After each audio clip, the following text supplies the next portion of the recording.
सावन के तीसरे सोमवार की कथा। हर हर महादेव। हे भोलेनाथ के प्रिय भक्तों, आप सभी को पावन पुण्यदायक और मंगलमय सावन सोमवार की हार्दिक शुभकामनाएं। आज जो कथा आप सुनने जा रहे हैं वह कोई साधारण प्रसंग नहीं है। यह वह चमत्कारी सावन कथा है जिसमें छिपा है शिव की कृपा का अमृत स्रोत और माता पार्वती के मातृत्व की मधुर छाया। कहते हैं कि यदि इस कथा को आपने श्रद्धा, भक्ति और प्रेम से अंत तक सुन लिया तो संभव है कि ये स्वयं त्रिनेत्रधारी शिव शंकर की तीसरी आंख करुणा और अनुग्रह से भरकर आपकी ओर खुल जाए और माता पार्वती अपने वात्सल्य की गोद में आपकी हर अधूरी कामना को पूर्ण कर दे। इस कथा में वह शक्ति है जो आपके जीवन की हर व्यथा, हर उलझन को एक एक करके सुलझा सकती है। बस शर्त है आपकी अटूट श्रद्धा, निष्कलंक भक्ति। जब कोई भक्त तन मन और वचन से इसे सुनता है तो स्वयं महादेव उसके जीवन की दिशा बदल देते हैं। तो आइए प्रिय श्रद्धालु जनों, कुछ क्षण के लिए संसार के कोलाहल से अपने मन को विरक्त करें, नेत्र मूंदे, दोनों हाथ जोड़े और चले इस दिव्य यात्रा पर जहाँ शिव पार्वती का अटूट प्रेम, तपस्या की महिमा और व्रत की अलौकिक शक्ति आपकी आत्मा को गहराई से स्पर्श करेगी। जय शिव शंकर, जय माता पार्वती। सावन का महीना केवल हरियाली की चादर और बादलों की गरज लेकर नहीं आता। यह तो शिव और शक्ति के प्रेम की वर्षा का वह कालखंड है जिसमें प्रकृति स्वयं वधू सी सजकर हर पत्ती, पुष्प और बूंद से कहती है, हे भोलेनाथ, हे कैलाशपति, मैं तुम्हारे स्वागत को तत्पर हूँ। सावन केवल ऋतु नहीं, आत्मा की वह पुकार है जो परमात्मा तक पहुँचती है। और इस पुकार में सबसे पहली आवाज होती है माँ पार्वती की, जिन्होंने जन्म जन्मांतर की तपस्या से शिव को पाने का संकल्प लिया। यह वही देवी है जिसने अग्नि, भूख, वर्षा, व्रत, वायु सब का तप किया और सावन में पहली बार सावन सोमवार का व्रत का संकल्प लिया। उन्होंने मिट्टी से शिवलिंग बनाकर बेलपत्र अर्पण किया, कच्चे दूध से अभिषेक किया और 5 सोमवार तक निर्जल व्रत रखकर यह प्रार्थना की, हे महादेव, हे महादेव, यदि मेरा प्रेम सच्चा है तो आप मुझसे पुनः मिलेंगे, चाहे युग लग जाए। उनकी भक्ति ऐसी थी कि फूल स्वतः उनके चरणों में गिरते, पक्षी मौन हो जाते और गंगा की धाराएं ठहर जाती। उनकी यह साधना मात्र तप नहीं, एक स्त्री की आत्मा की पुकार थी, उस पुरुष के लिए जो सृष्टि से अलग होते हुए भी उसी का आधार है। शिव जो समाधि में लीन थे, अचानक भीतर से स्पंदित हो उठे किसी के प्रेम की कंपन से। जब उन्होंने ध्यान में पार्वती को देखा तो वर्षों से ठंडे पड़े भाव पुनः जाग उठे और उन्होंने कहा, शांति लौट आई है। उन्होंने समाधि तोड़ी, भस्म पोती, नेत्र खोले और कहा, अब समय है उस भक्ति को उत्तर देने का जो आत्मा से बह रही है। इसी क्षण ब्रह्मा विष्णु ने नारद मुनि को पार्वती के पास भेजा, जिन्होंने पार्वती की भक्ति पर हंसते हुए पूछा, क्यों उस अघोरी के लिए स्वयं को तप में झोंक रही हो? पार्वती ने कहा, शिव केवल योगी नहीं, वे स्वयं सत्य हैं। यदि वे न मिले तो जीवन और मृत्यु में क्या अंतर है? यह सुन लक्ष्मी नारायण स्वयं मिलने आए और पार्वती को गले लगाकर कहा, तू केवल कन्या नहीं, तू प्रकृति है। तेरे प्रेम में जो समर्पण है वह अद्वितीय है।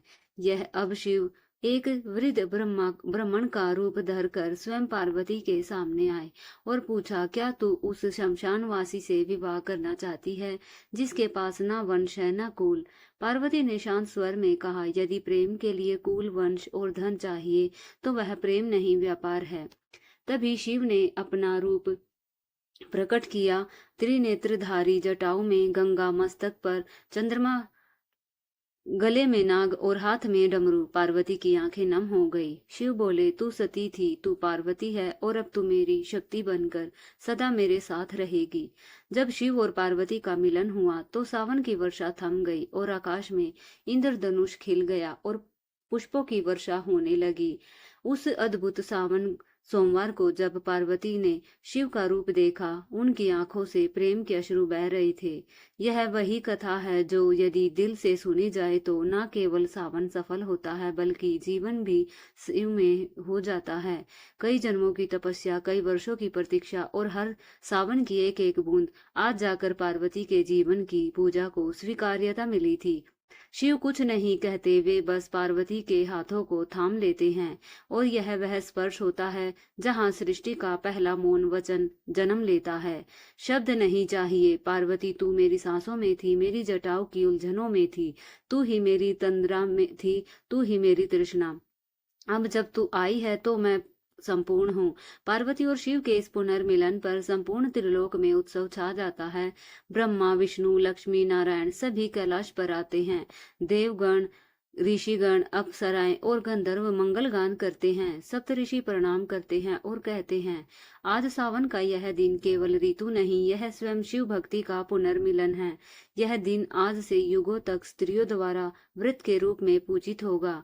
यही वह क्षण था जब शिव ने प्रेम को पुनः अपनाया और पार्वती को संसार को भक्ति का आदर्श बनाया। अब कैलाश पर विवाह की तैयारियां चल रही थी कि नरशिव की बारात सजाते हैं। विष्णु जी पार्वती के कन्यादान करता बन रहे हैं। लक्ष्मी माता विवाह मंडप सजाती है। नंदी और गण विवाह संगीत गाते हैं। शिव स्वयं बेलपत्र और त्रिपूर्ण में से मंडप को अलंकृत करते हैं और सावन की वर्षा प्रेम के आशीर्वाद में झूमती है। हर वर्ष हर पत्ता, हर पुष्प जय शिव शक्ति का जाप करता है। रात की चांदनी में शिव और पार्वती एक साथ बैठते हैं। चारों ओर दीप जले हुए हैं। कैलाश पर सजीवता है, पर भीतर एक शांत प्रेम है। पार्वती पूछती है, स्वामी क्या आपने मुझे चाहा था जब मैं वर्षों तक तप में लगी रही? शिव मुस्कुराकर उत्तर देते हैं, पार्वती जब तुम जंगल में तप कर रही थी मैं हर वृक्ष की छाया में था। जब तुम वर्षा में भीग रही थी मैं हर बूंद में था। जब तुम निर्जल उपवास करती थी मैं तुम्हारे साथ भीतर बैठा तुम्हारा संकल्प पीता था। तुम मुझे पाना नहीं चाहती थी, तुम मुझे पहचान रही थी और अब मैं तुम्हारा हूँ। तभी आकाश से वाणी होती है, आज से सावन के प्रत्येक सोमवार स्त्रियां शिव के लिए व्रत रखेंगी और पार्वती जैसा प्रेम पाना चाहेंगी। जो स्त्री श्रद्धा से यह व्रत रखेगी वह पार्वती के समान सौभाग्यशाली होगी। जो पुरुष सच्चे प्रेम से शिव का ध्यान करेगा उसे अपने जीवन की शक्ति मिलेगी और उसी 16 सोमवार व्रत की परंपरा जन्म लेती है।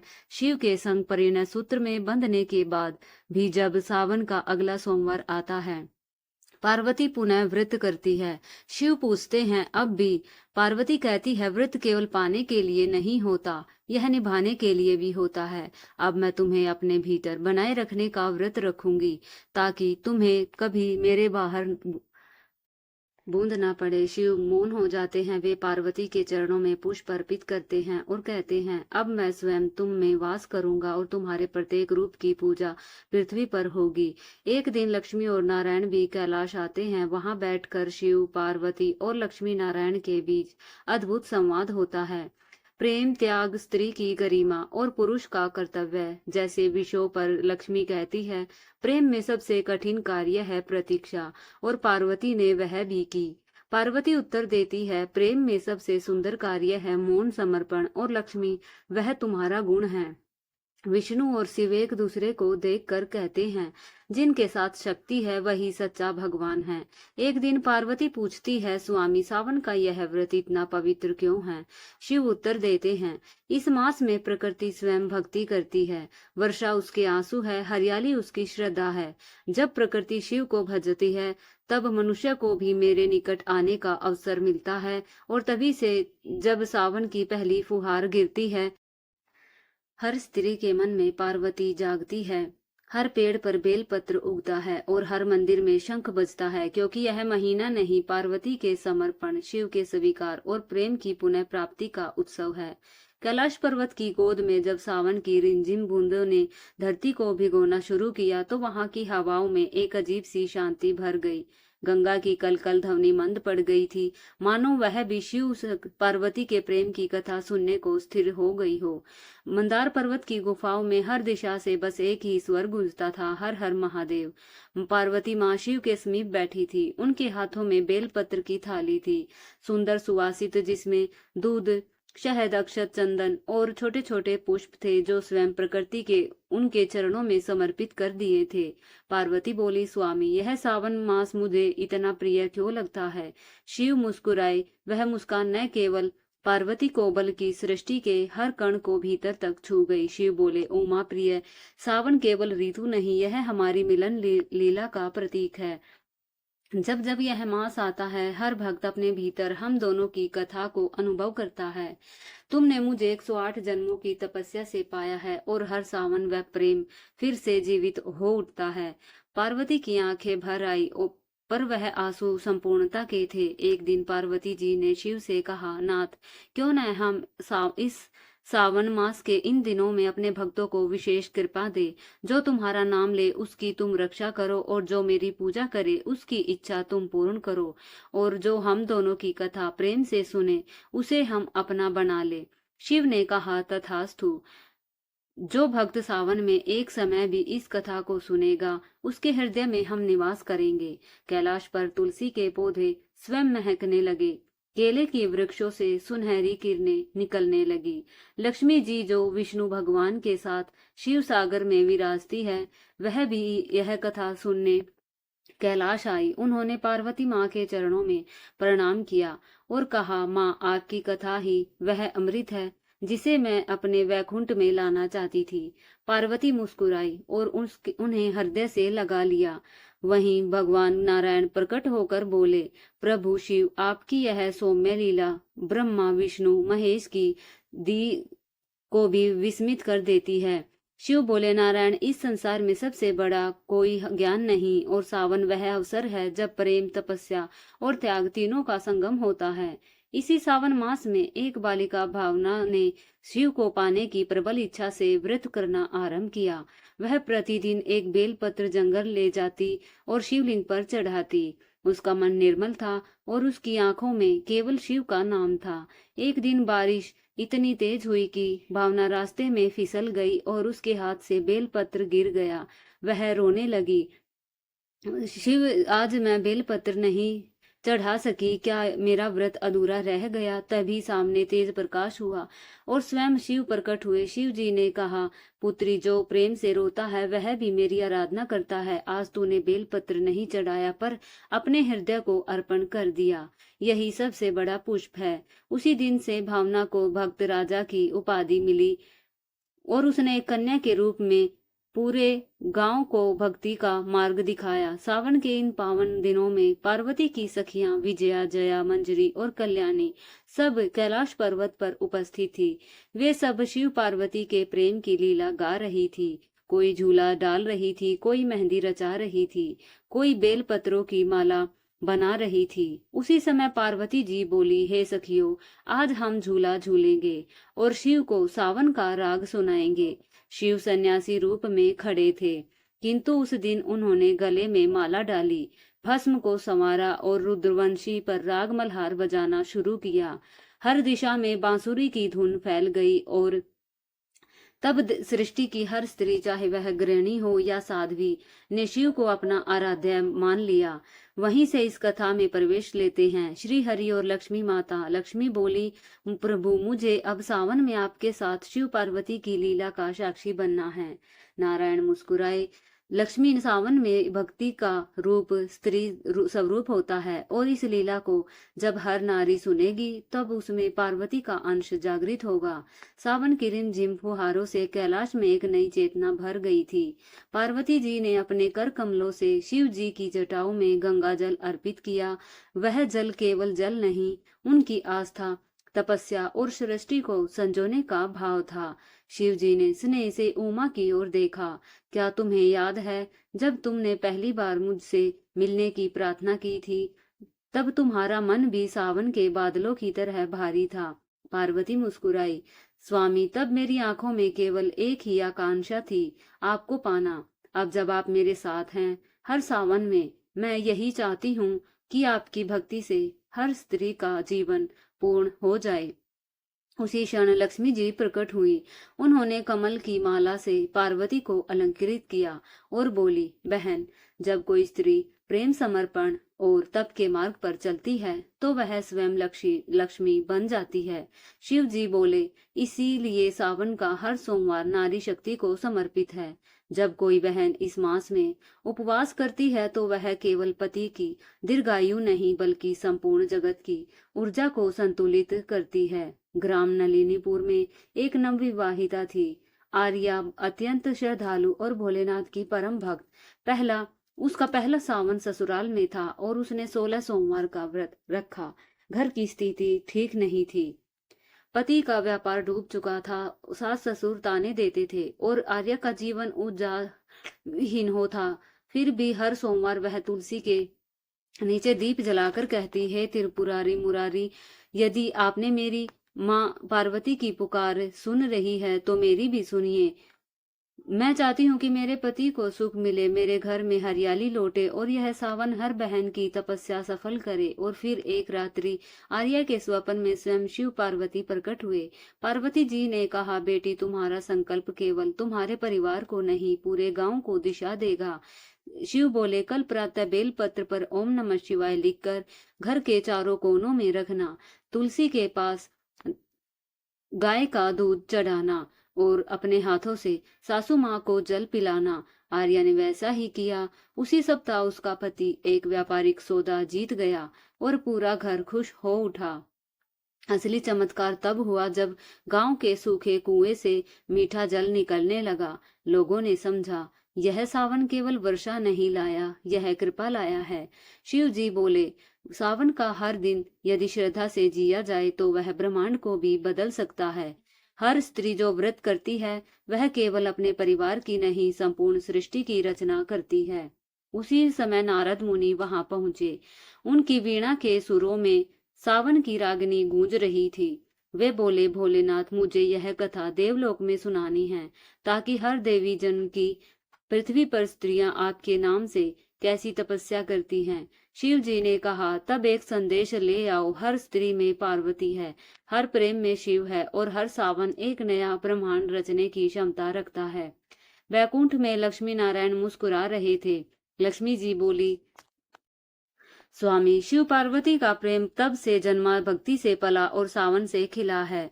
विष्णु बोले, इसलिए हर सावन में जब स्त्रियां व्रत रखती है हम दोनों भी उन्हें आशीर्वाद देने धरती पर उतरते हैं।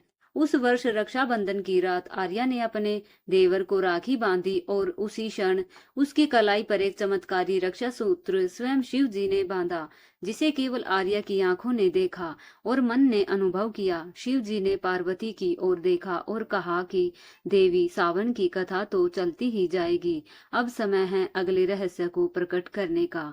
क्या तुम वट वृक्ष की कथा सुनाना चाहोगी? पार्वती मुस्कुराई और स्मृति के झरोखे से एक और कथा का द्वार खोला। सावन की उस दिव्य संध्या में जब कैलाश पर हरियाली गहराने लगी, पार्वती अपने प्रभु के चरणों में बैठी थी। वातावरण सुगंधित पुष्पों से मंद बयार कर और देवताओं की उपस्थिति से दिव्य संगम बन गया था। शिव जी बोले, उमा प्रिया, जिस मन में सच्चा प्रेम होता है वहां शिव स्वयं वास करते हैं। और तब शुरू हुई एक और कथा, एक और जन्म की, एक और स्त्री की। बहुत समय पहले एक नगर में सुंदरी नाम की कन्या रहती थी।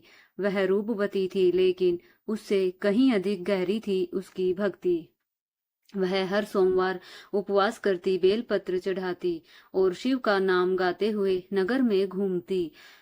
लोगों ने उसे पागल कहा क्योंकि उसका विवाह नहीं हुआ था और उसने प्रतिज्ञा की थी, जब तक शिव स्वयंवर नहीं बनते मैं सांसारिक बंधन में नहीं बंधूंगी। उसकी भक्ति इतनी प्रखर थी कि लक्ष्मी जी ने विष्णु से कहा, स्वामी, क्या हमें उसकी परीक्षा नहीं लेनी चाहिए? विष्णु बोले, यह सच्चा प्रेम है, यह परीक्षा की वस्तु नहीं।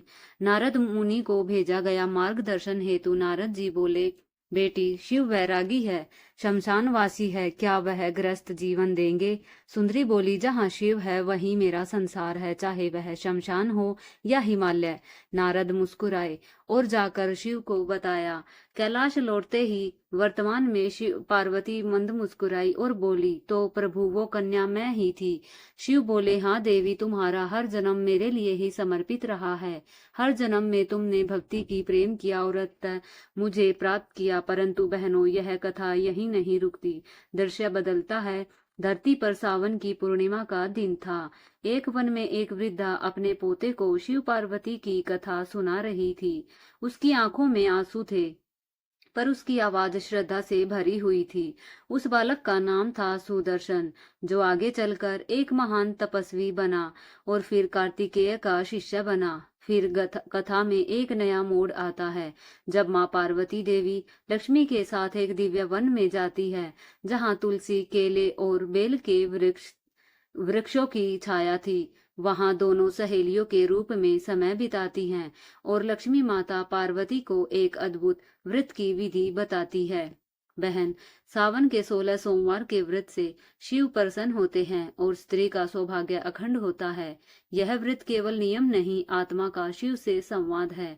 पार्वती यह व्रत करती है और उसी व्रत के प्रभाव से शिव एक वर के रूप में उसके समक्ष पुनः प्रकट होते हैं।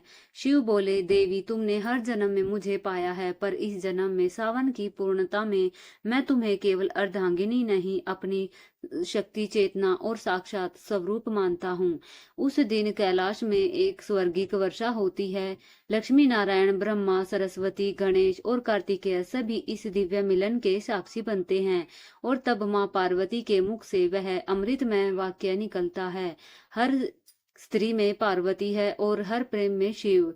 सावन केवल ऋतु नहीं, आत्मा के शिव से मिलन का मास है। और जब हिमालय की शीतल गुफा में पार्वती के नेत्रों से सावन की हरियाली के रंग टपकने लगे, तब शिव शंभु ने मंद मुस्कान से उनकी ओर देखा और बोले, देवी, तुम ही वह शक्ति हो जो हर ऋतु को भाव देती हो। पर सावन तो तुम्हारे अंतर्मन का प्रतिरूप है। हर बादल तुम्हारी व्याकुलता है, हर बूंद तुम्हारी तपस्या की ध्वनि और हरियाली तुम्हारे प्रेम की गाथा है। पार्वती मुस्कुरा दी। उनका चेहरा ऐसे दमक रहा था जैसे वर्षा की पहली किरण में कमल खिल रहा हो।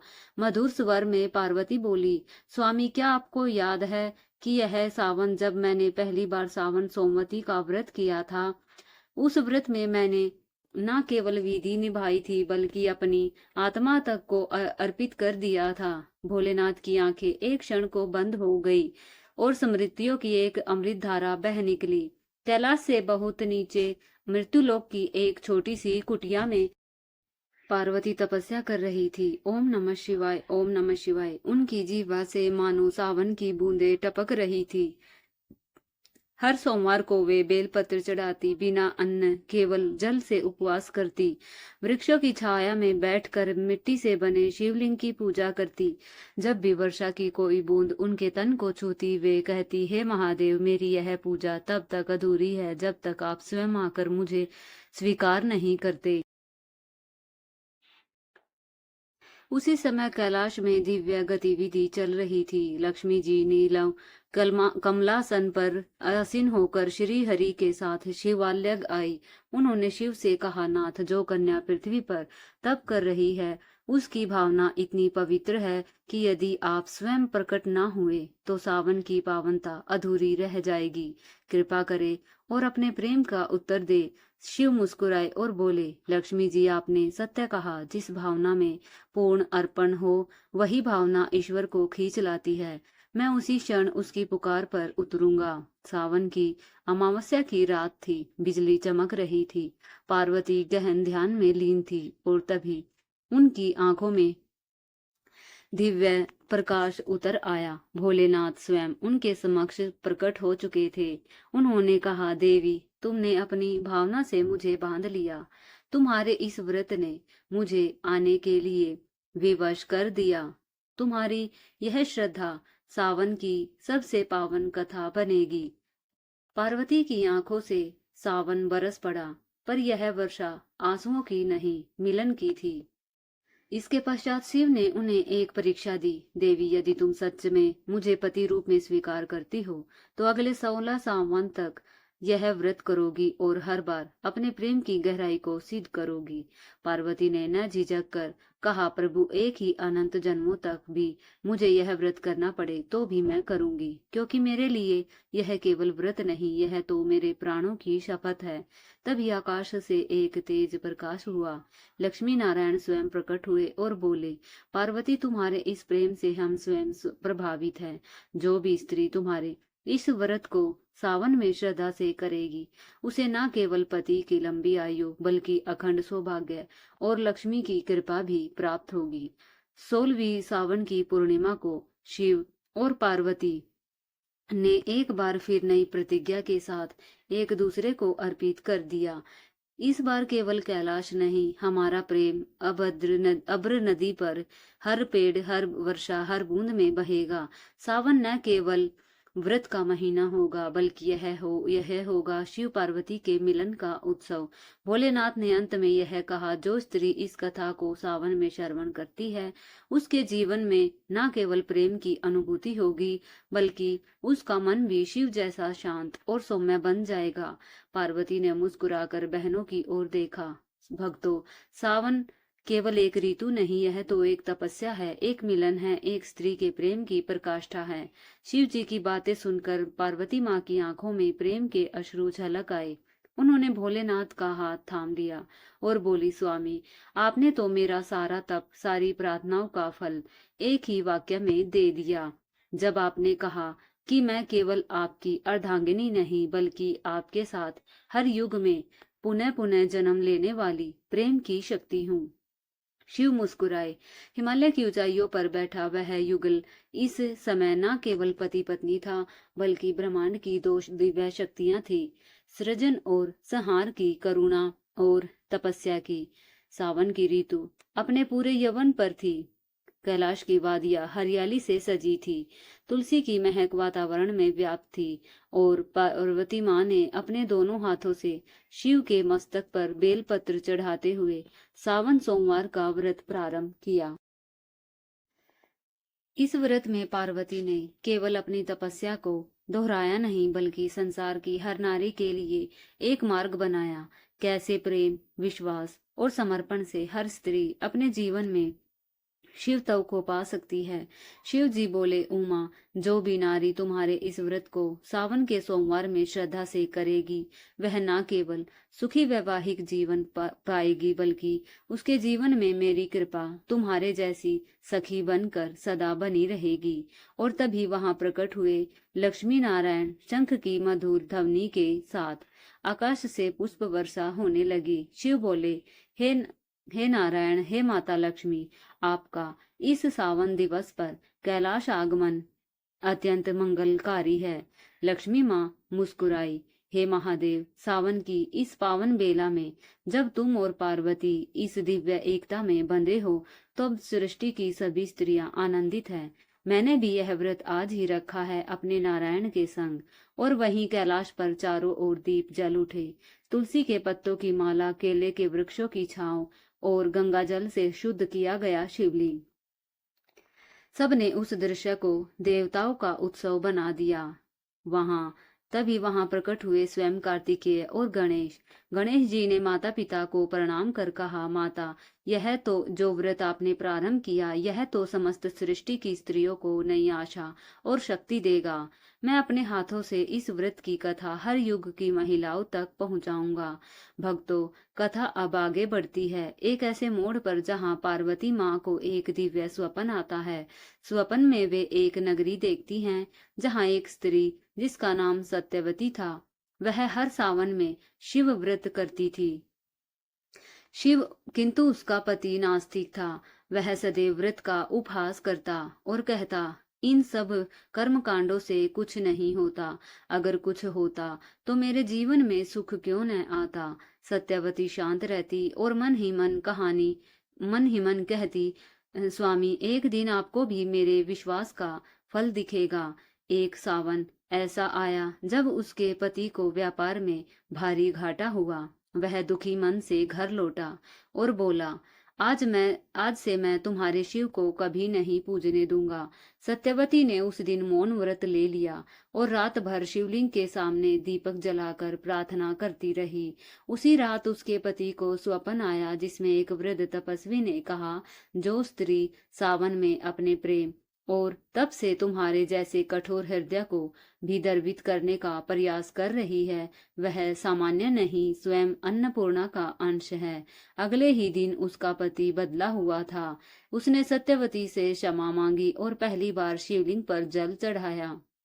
पार्वती माँ ने स्वप्न में यह सब देखकर कहा, शिव का क्या यह सत्य है? शिव बोले, उमा, हर वो स्त्री जो श्रद्धा से सावन में मेरा पूजन करती है, वह केवल अपने लिए नहीं, अपने परिवार और समाज के लिए भी तप करती है।